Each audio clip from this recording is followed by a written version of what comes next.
My loyal partner had warned me. Reclaiming my power as Keeper of Time might have unforeseen consequences. In this, as in most things, he proved prescient. The process I had undergone did irreparable harm to my body. Taking back my power had cost me my immortality. While my lifespan would still stretch across eons, I would one day perish. And if the war with Titan Shang Tsung taught me anything, it is that this timeline is not safe without a protector. Yet I had never given thought to choosing a successor. Who is it that could replace me and protect my new era? The answer, of course, is Geras. Tireless and meticulous, he is perfectly suited to be entrusted with this grave duty. And no one knows better the temptations of the hourglass. I have no doubt he will be above them.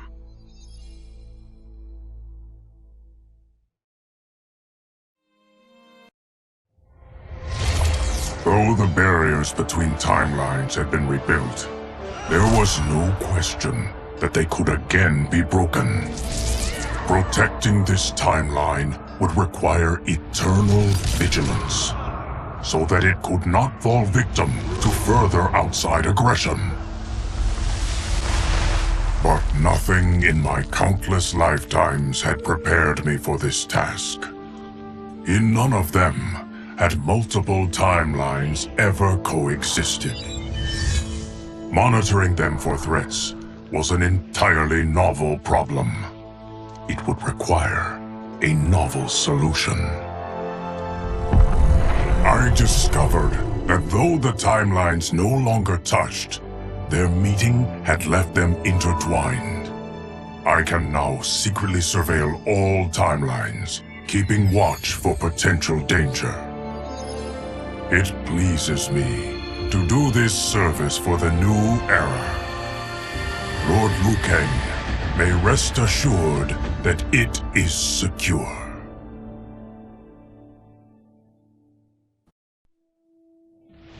I couldn't believe that Liu Kang welcomed me in Earthrealm, or that he thought me worthy to study with his Shaolin masters. After a lifetime of wishing for one, I finally had a home. But my joy was tempered as I thought about Serena. My shadow sister was still under Quan Chi's yoke, and she deserved a life free of him as much, if not more, than I. Quan Chi and my other sisters proved tenacious, but they were no match for my blade. I snatched Serena from them. Then Liu Kang helped me break Quan Chi's spell.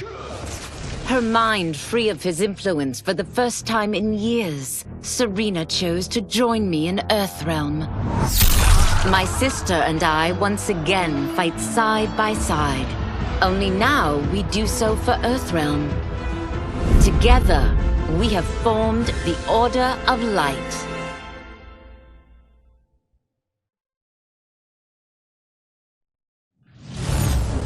The battle had been lost, but the war isn't over.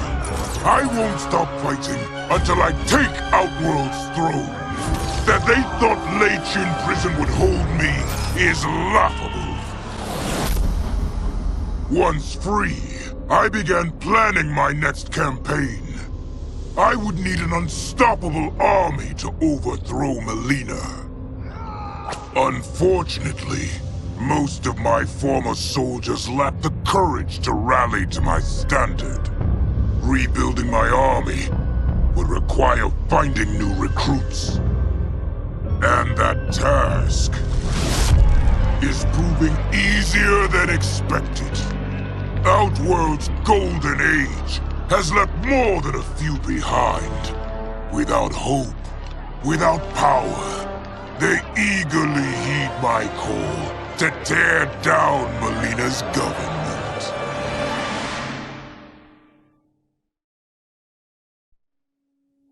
With General Shao freed from prison, we began raising a new army against the royal family. Though many were eager recruits, few were good at soldiering. It was so bad, the general was forced to change tactics. He decided that we needed a doomsday weapon. That weapon isn't a thing, though. It is a monster. Onaga, the Dragon King. The general told me the old legends were true, that his ancient ancestor defeated Onaga, trapping him deep inside Mount Sagan. The Dragon King is still there today, his pent-up fury waiting to be unleashed. Because Onaga is so dangerous, the general wouldn't risk trying to tame him before. But now, he feels we have no choice. Though I likely won't survive, I accept this mission gladly. I can think of no greater honor than to give my life in the general's service.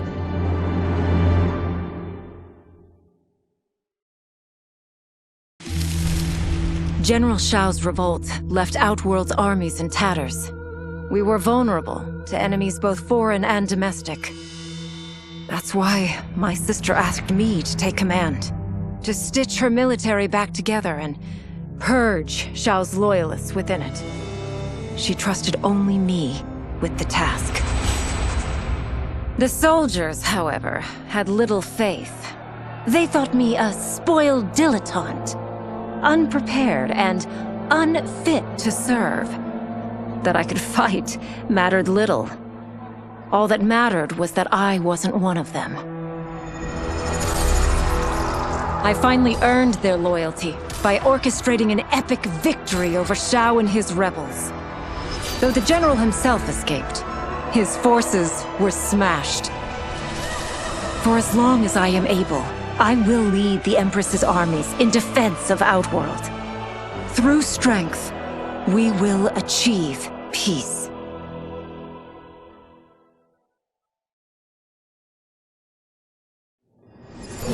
Until recently, I hadn't met Li Mei, but I had heard the stories.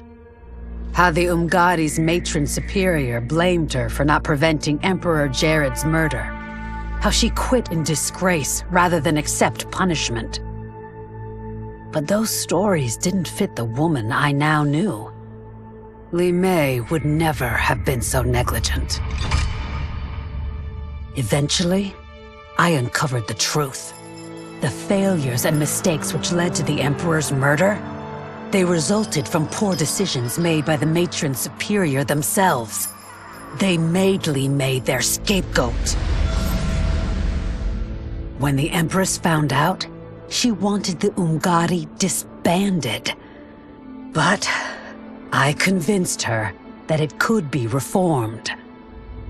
To make sure it did, she put me in charge. I am humbled by this sacred responsibility. The Umgadi, my sisters, they are my life. I will not let them be brought down by the acts of a selfish few.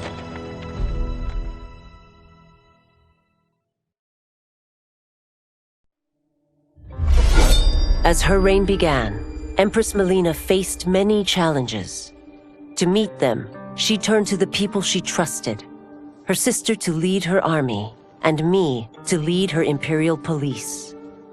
Though I missed Empress Sindel dearly, I was glad my ties with her family had been mended. But while it was an honor to be made responsible for Outworld's internal security, I soon realized accepting the appointment was a mistake.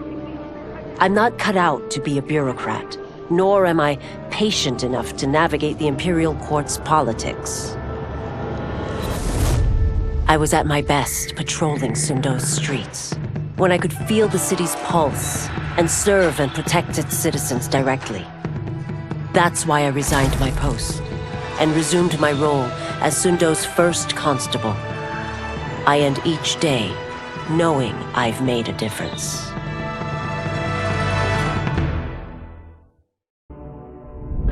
Quan Chi's plot collapsed.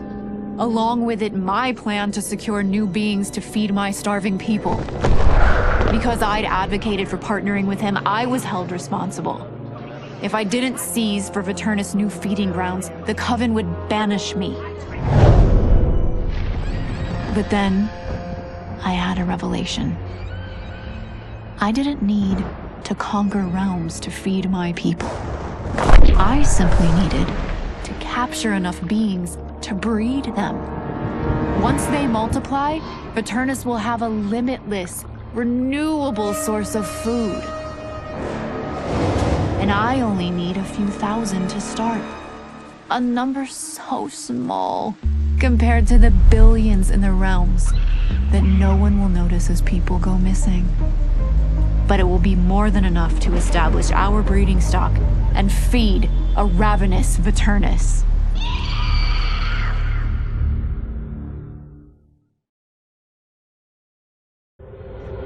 As the darkness enveloped me, I took a long last look at my family. I did not expect to see them again until their souls joined mine in the living forest. But miraculously, my beloved husband delivered me from oblivion. Though he couldn't save my body, Jared had preserved my soul. Like him and countless others, I am now a part of Ermac. Yet ours is not a peaceful repose. The collected souls within Ermac have their own needs and agendas. Before we can speak as one, we must first reach consensus.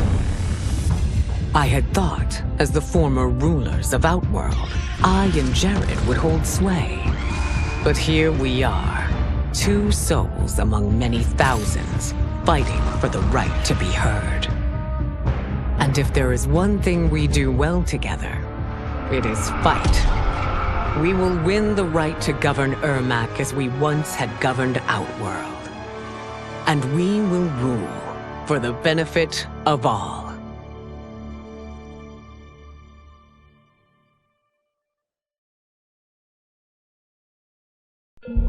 Though worried about how the public might react, I met with Baraka to discuss his Tarkatans. Speaking from his heart, he moved me. I agreed to visit his colony and see how his people lived. The conditions were atrocious. This was one of my mother's few mistakes. Like all Outworlders, she treated Tarkatans with scorn. What they deserved from us was compassion. And the only way to get it for them was to reveal my affliction. To show all my subjects that even an empress could get Tarkat. The scandal my revelation caused was intense. But with the help of Kitana and Tanya, I emerged from it a stronger empress than ever. My honesty, empathy, and resolve won over my remaining doubters. There is no longer any question that I am fit to lead the Empire.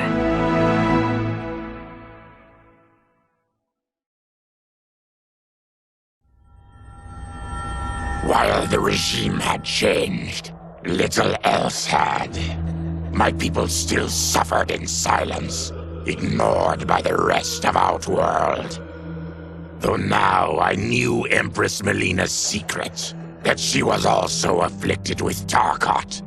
If anyone would help, it would be her. But how to get an audience? Syzoth. He was the Empress's new emissary to the Zaterrans.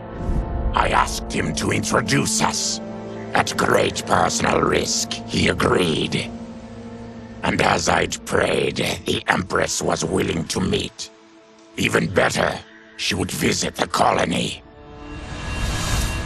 She was shocked to see how we lived. She moved quickly to provide for our care and comfort. Thanks to the Empress and Syzoth, we Tarkatans are no longer pariahs. Until our disease can be cured, That will do.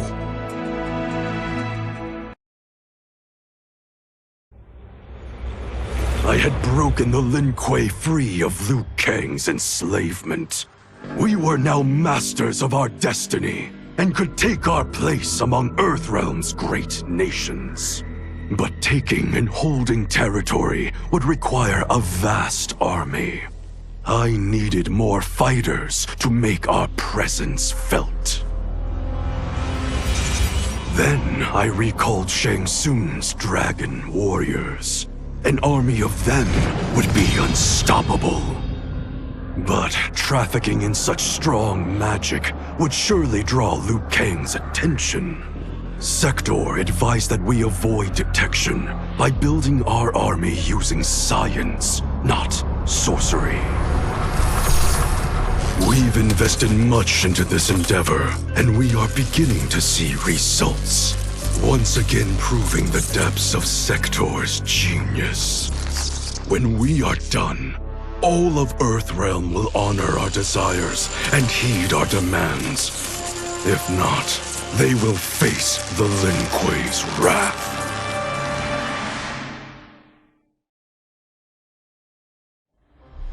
No sooner had Titan Shang Tsung been defeated than Bihan and his loyalists hunted us down. Outnumbered, we fled to Japan. There, we sought refuge from an old family friend. As children, we played together. But Harumi Shirai was a woman now, the head of her clan. Her strength, beauty, and intellect awed me. Also incensed by Bihan's betrayal, Harumi agreed to help me forge a new clan.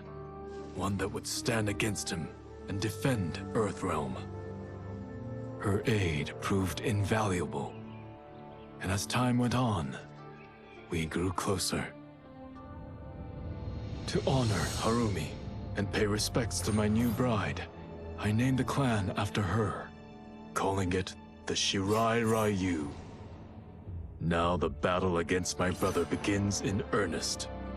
The Shirai Ryu won't rest until Bihan is defeated, and the Lin Kuei's honor restored.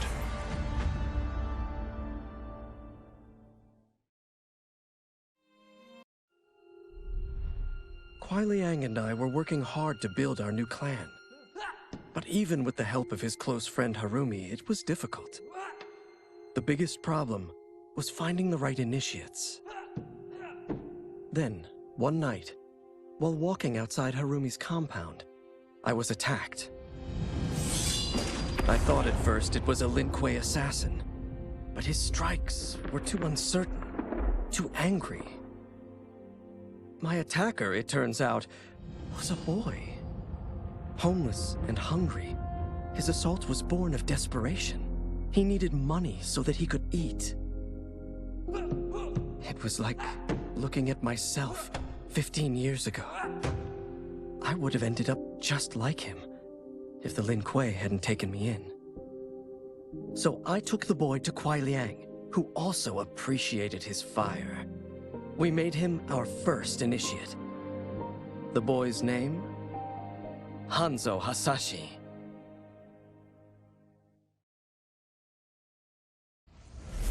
Were it not for my godly counterpart, I would not have survived the battle against Titan Shang Tsung. Meeting him, though, raised questions. Why did I replace him in this new era? Why was I made mortal? Lord Liu Kang told me of his Raiden's nobility and righteousness, about his steadfast leadership in the defense of Earthrealm. He also told me about Raiden's dark side, how he could be consumed by rage and cast aside the rules he otherwise lived by. Making me mortal and incapable of such anger was to keep me from following in his footsteps. Though I understood the reasons why, I felt I had been done a disservice. To survive the coming battles, I may need the edge that only great rage can bring. As the Shaolin couldn't aid me, I sought out someone who could. Someone to stoke the fire within me and teach me to master it. after this, I could have no better teacher than the Shirai Ryu's Grand Master.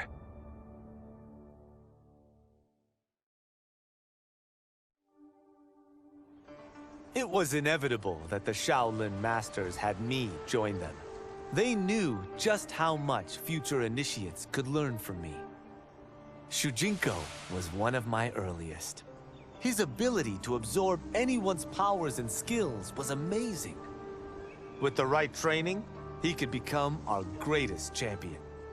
I knew that I alone could give it to him.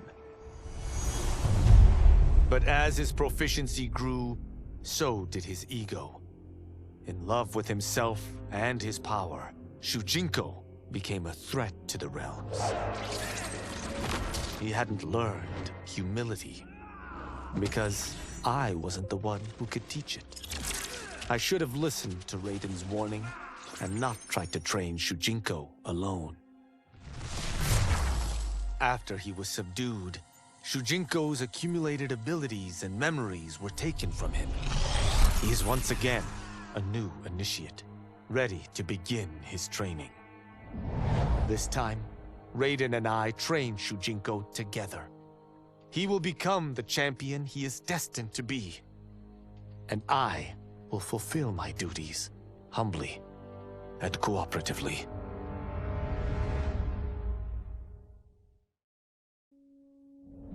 After fleeing Outworld, I hadn't expected to return. But then, I also hadn't expected the new Empress to make me an offer I couldn't refuse.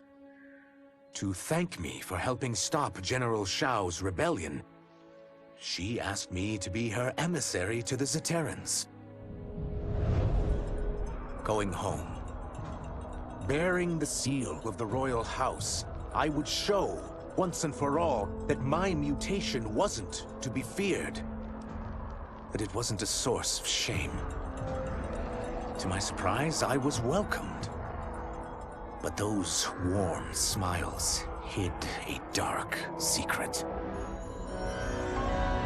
I stumbled upon a trove of official records, which showed that my shape-shifting ability isn't unique. Many Zaterrans are born with it, but are killed by their government to keep it from spreading. Who started this barbaric policy? Who is now enforcing it is unknown. But I will find out. And I will put an end to this madness.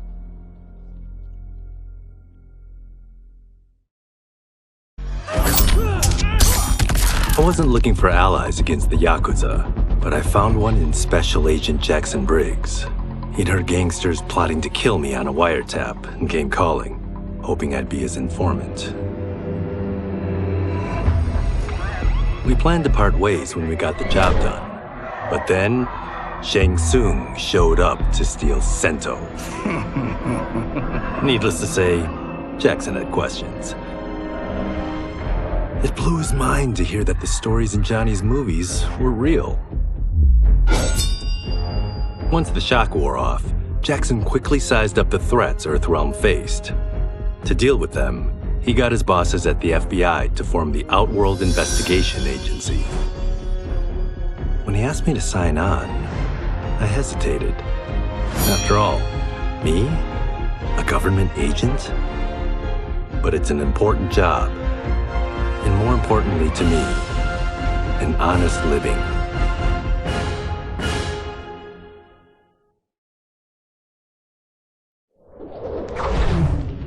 Since this whole thing kicked off, I'd wondered why Liu Kang chose me to be a champion. I mean, sure, I was killing it as a martial arts star, but it's one thing when it's all for show. It's different when you're playing for keeps. Then Liu Kang let me in on his master plan. He wanted the masses to know about the world beyond them, the one filled with gods and monsters, and he wanted me to tell them about it. But I knew revealing the truth all at once would be too shocking of a plot twist for most. That's why I pitched doing a bunch of stories, to slowly get people used to it.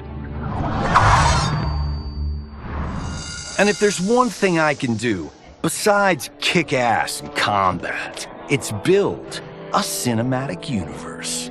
I'm serving up movies, streaming series, games, you name it. I like that I'm doing a public service. And it doesn't hurt that I'm making more than a few bucks.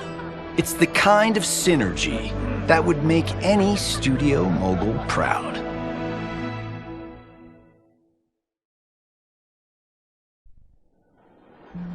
Quan Chi's defeat had cost me everything.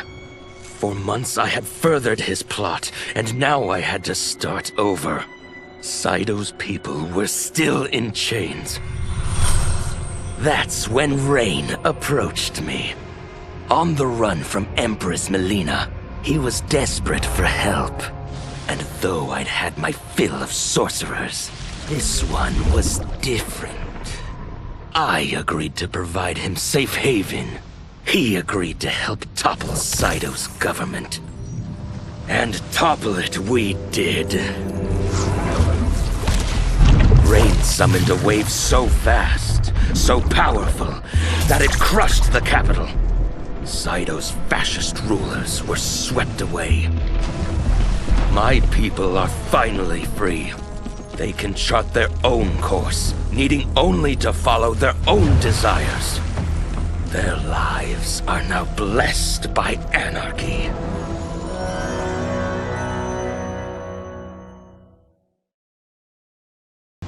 To elude capture by Empress Mileena, I joined Ravik's crusade in Syzoth. There I summoned more magic than I thought possible, and drowned out the old regime. Ravik's longed-for anarchy had been achieved. He was more than satisfied. But I was left empty and broken. Had I been satisfied as Outworld's High Mage, not let myself be tempted by Shang Tsung, a great city would not now lay in ruins. I've caused devastation, ended thousands of lives, all because of my blind ambition. I've betrayed my oath, my sovereign, and my realm. These high crimes merit punishment, and I'll accept whatever the Empress gives me. My only ambition now is to one day be forgiven.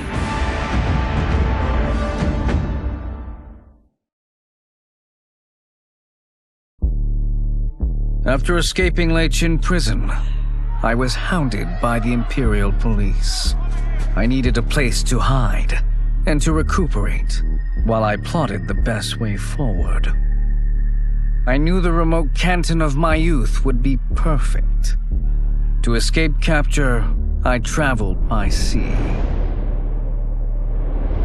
Little did I know that a gargantuan storm was brewing. My tiny craft was smashed apart. I closed my eyes, waiting to drown, hoping that the Netherrealm wouldn't claim my soul. But when I reopened them, I found myself not in hell, but on a deserted island. From its ruins, I could tell that great sorcerers had once lived there.